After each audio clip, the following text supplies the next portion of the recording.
So let's talk about another interesting subject, quite complex, which is digital sovereignty.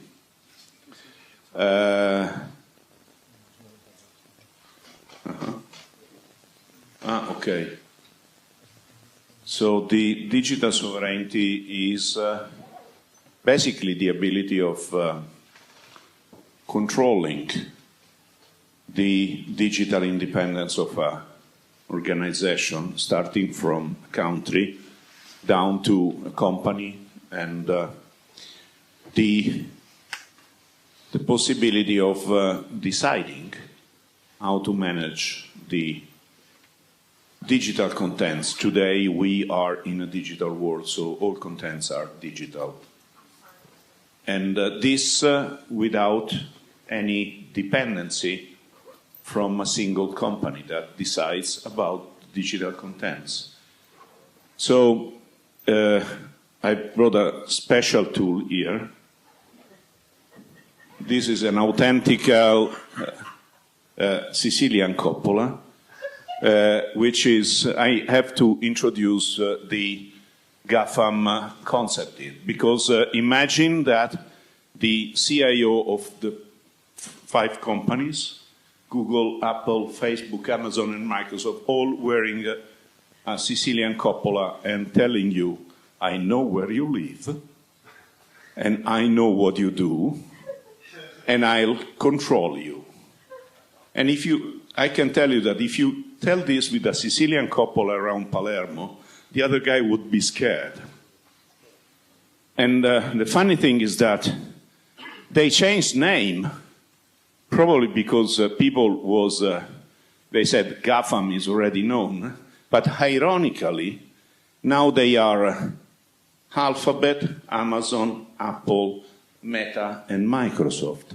You know, in Italy, when we want to give something to eat to a boy, we pick the thing to eat and we tell him, which is eat me.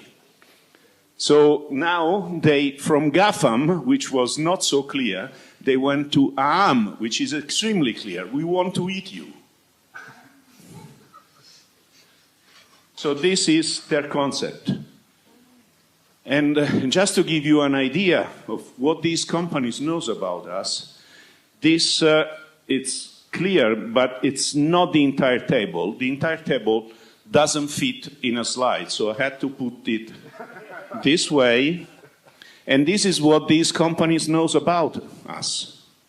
Not nice, but unfortunately true. And what is even worse, I don't know how familiar you are with our genome.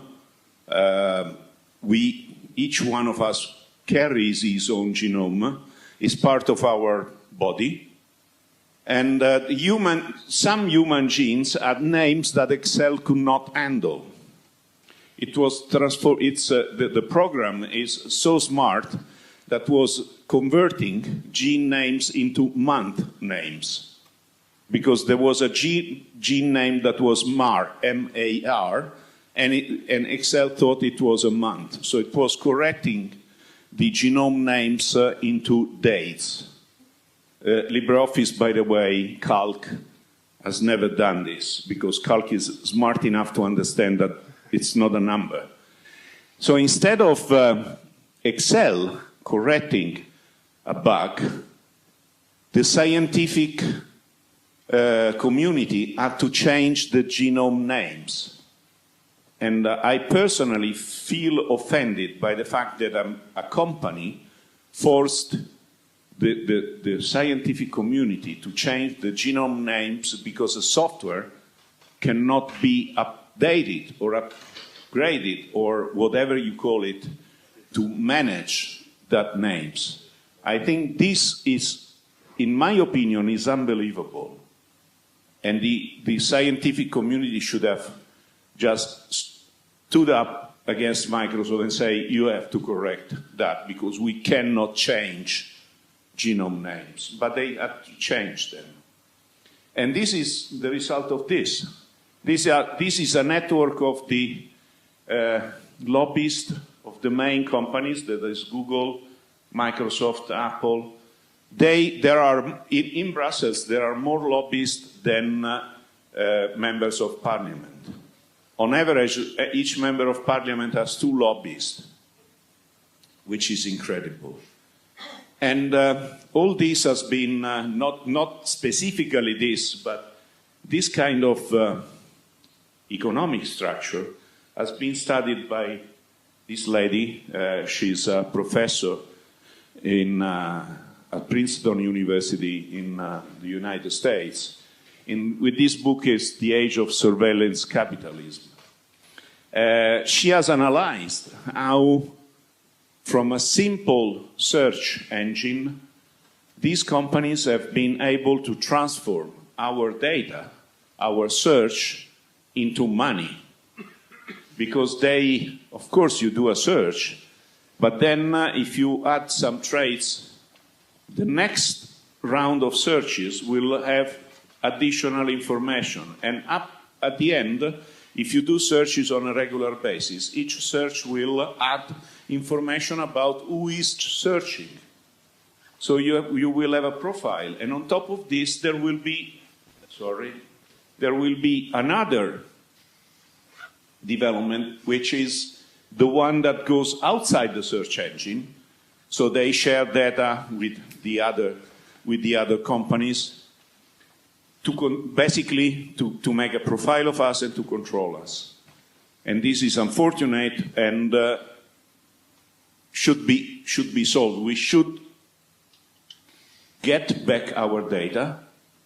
We should get our data and manage our data, because otherwise, at the end, the economic life, in a sense, it's managed or regulated by companies that have nothing to do with our democratic choices. So the state of play, unfortunately, is that the politicians, for a number of reasons, including that they have all those lobbyists around them,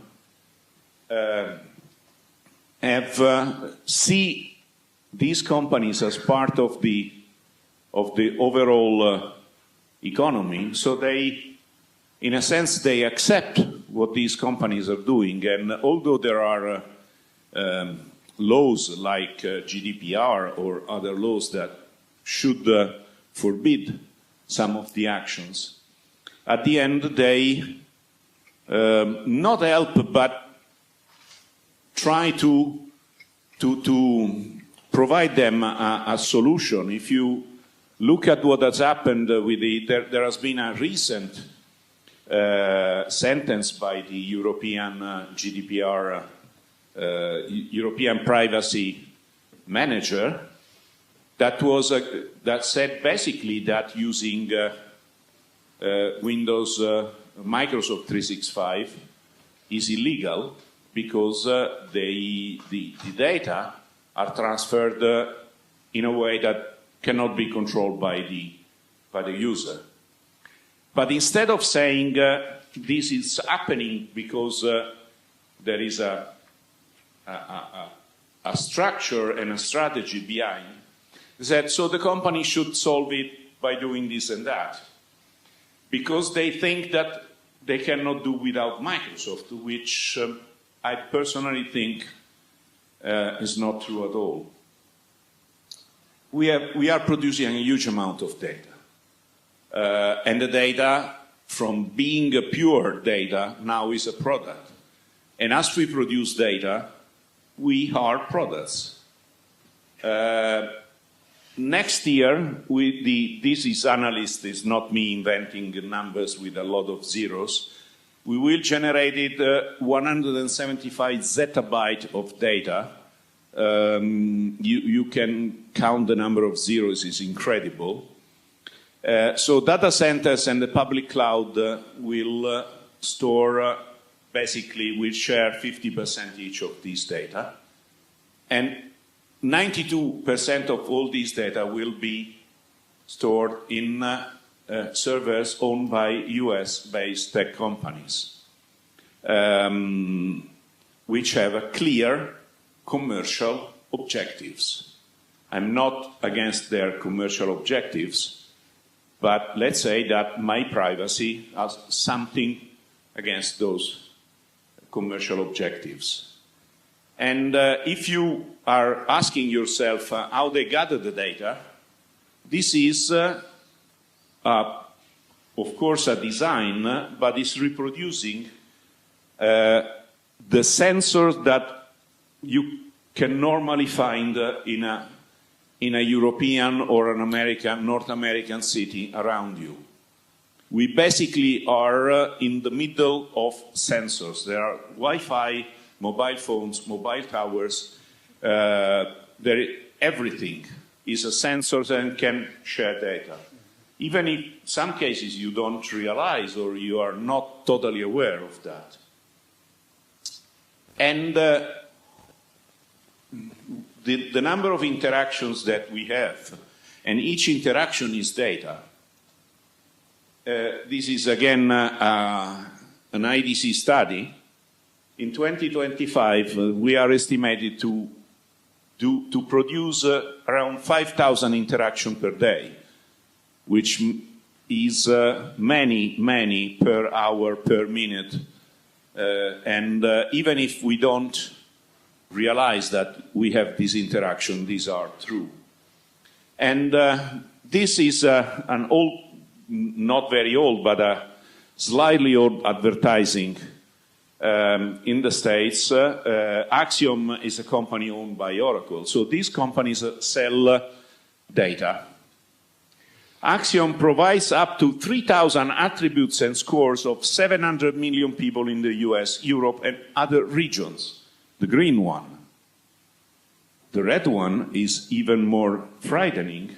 Oracle sorts people into thousands of categories and provides more than 30,000 attributes on 2 billion consumer profiles.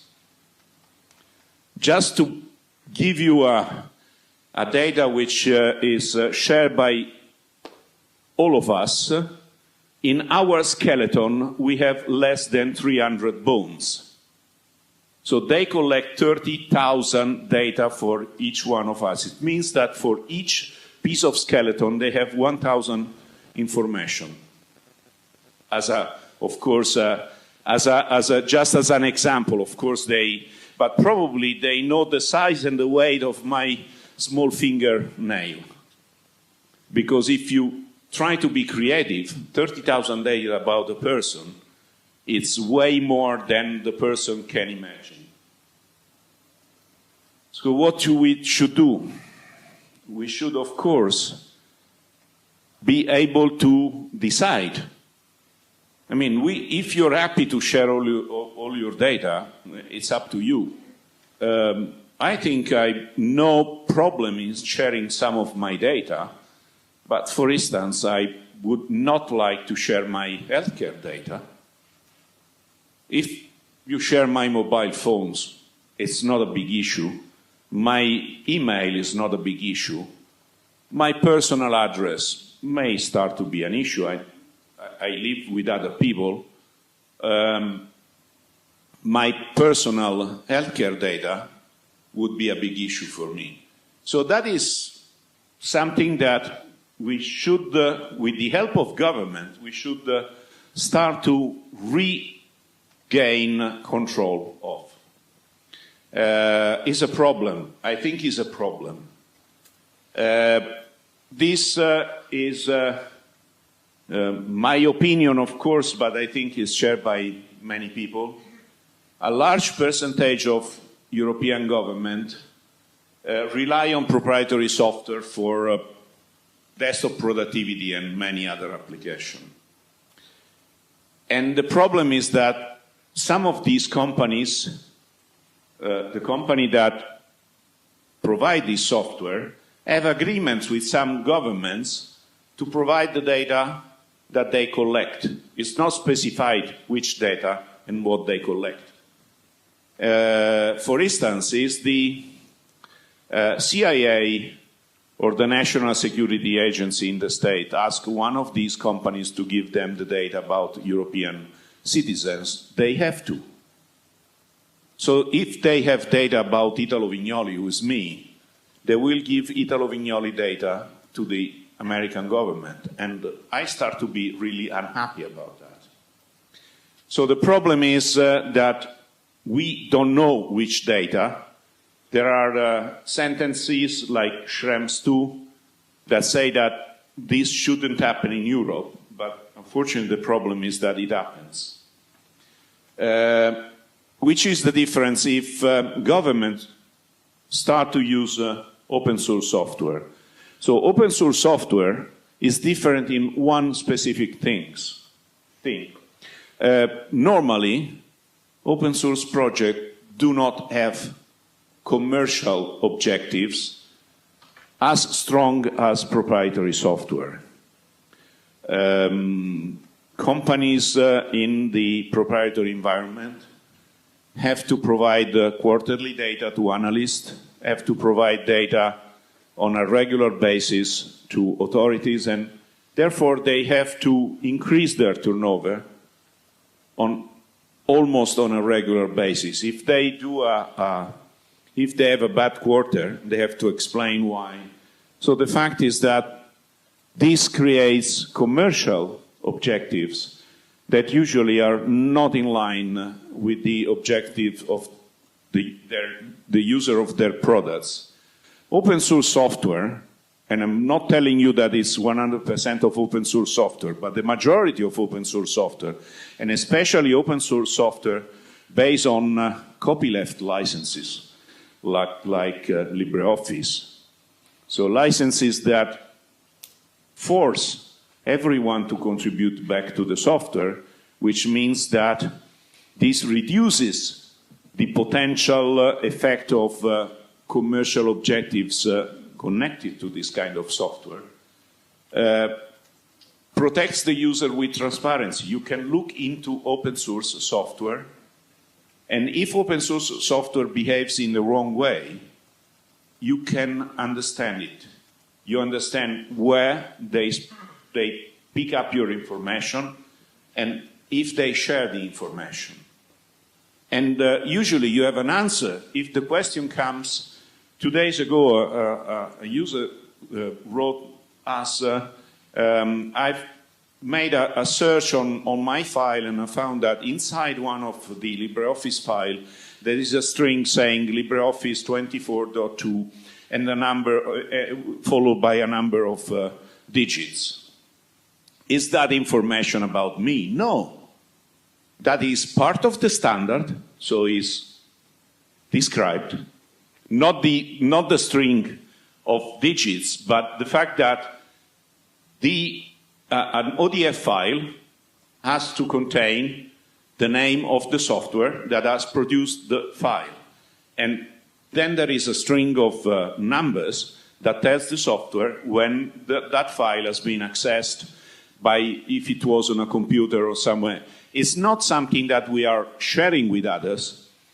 It's necessary for the software to provide intelligent information the next time that you open that same file. There is the version of the ODF file, there is the the day of the creation of the software, and the day that the file was opened last time. But what we do in addition of this, LibreOffice now allows the users to decide not to store this information. Of course, the file will store the information requested by the standard, because otherwise the document will not be standard, but can hide or not store the information about opening, closing the software, the name of the author, and so on and so forth. This, you don't even know if a Microsoft Office file will allow you to do this or not, simply because it's not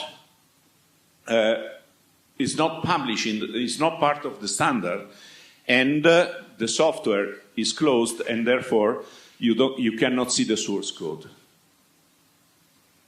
So what would change by switching to open source? I think it's a consequence. Open source will allow the user or the organization to regain full control of the data. Of course, if they want to share the information, they can do that. But if they want to protect the information, the software will allow them to protect the information. No one else than the organization will decide about the sharing of data. It's not a third party or a company that decides that the data have to be shared. So unfortunately, it seems a no-brainer.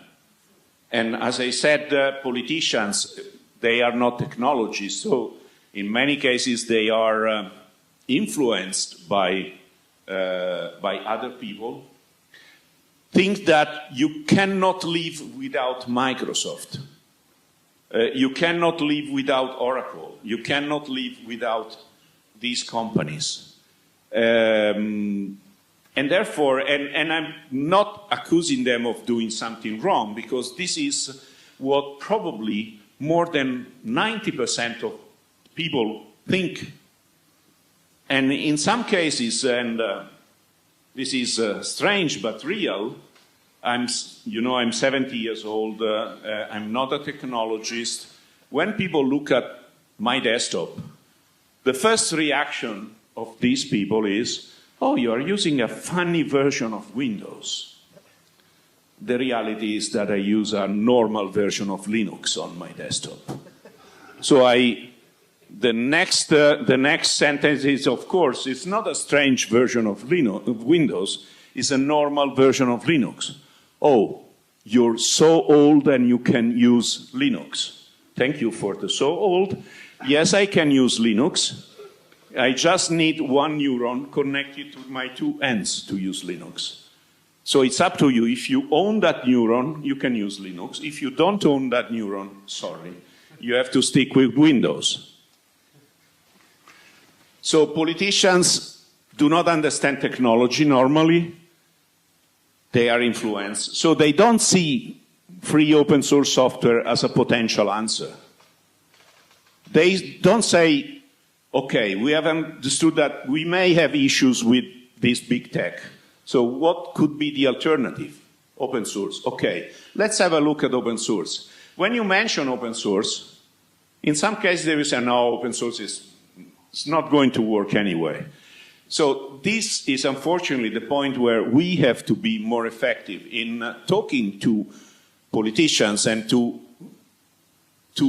explain that the software is, in many, many cases, is very similar, that today, for many services, they are already using open source software. The cloud infrastructure is mostly based on open source software.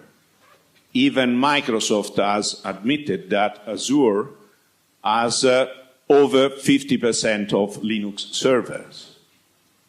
And if they say that it has over 50%, I think that it has over 80% of Linux servers, because, of course, the 50% is political. I would give the same answer if I was a Microsoft employee, of course.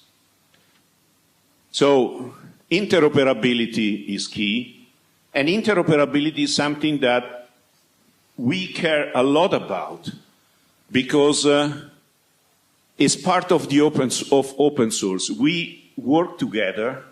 We do not invent things. So we want to do things together that can help us with the least effort to build better software. So we have a format, which is ODF, that is a format for perfect or almost perfect. Perfect will never exist, let's say. But it's a format that is for interoperability. It can be improved, it can be extended. There are bugs that have to be solved. I'm saying this because Regina otherwise looks at me in a bad way. She's an ODF specialist, and I have to respect her incredible professionalism on ODF, and Svante as well, who is close to Regina. They are our ODF gurus. But governments should be platform independent, so they should choose formats which are not created by one single company, but are created by a neutral organization, someone that has created the format because it was necessary for the user. No, it was not necessary for the commercial strategies of the company. So what has happened, because the next question from some of you could be, but Office OpenXML is a standard. Yes, it was a standard. It has probably been a standard for a couple of days around 2008, when the first version of the format was, the first description of the format was given to ISO. Then after a few days, that description was made obsolete by the next version. That was basically never, or almost never, communicated to ISO. So you have tweaked standard that looks like standard, but are not like standard, because let's provide a simple description. If I use a software, any software, and I create a standard document, that document should be exactly the same if I create it from a Linux PC, a Windows PC, a Mac PC, a smartphone, a tablet, or whatever any other device can create that file. So the file, when opened, not as a user, but as a technical person, so when opened in terms of looking into the components of the file, those components are probably, they will never be 100% similar, but let's say that they should be at least 90% the same. So only minor details should change. Not that you save a document which is a certain length of XML lines, and after a week is 10 times as much, which is what happens with files created by Microsoft Office. So we have tried to create projects to improve this. We cannot redo documents. But in front of us, we had a company, a nice company, creating manuals which are how to lock in your clients. This is a Microsoft manual, January 2004. It has disappeared the day after I mentioned that document in a, it's true, unfortunately true. I mentioned that document at FOSDEM. I still have copies of that document. So if you want a copy of that document, I can send you that nice document by email. It's the original from Microsoft. You can look at the PDF, it's the original from Microsoft. So I could spend days speaking about transitional and strict, but I think I have to go short. ODF was born, as I said this morning, for the next 50 years, because it's looking forward. Office OpenXML has been created to maintain the last 50 years, because they don't want us to go forward. What we can do, complexity is a strategy. You make the format complex so that only people using your software can be 100% sure that they can open it. The problem is that people is not asking questions about how secure they are. Let's say that a Kaspersky search 2019-2020, I think, found that 75% of all malware is carried by Microsoft Office documents. So people should start asking themselves some questions. The problem is that what is at stake, and this is a sentence from Shoshana, is the human expectation of sovereignty over your own life and authorship of one's own experience. We all produce contents. Let those contents be ours instead of sharing them with a software company. Thank you.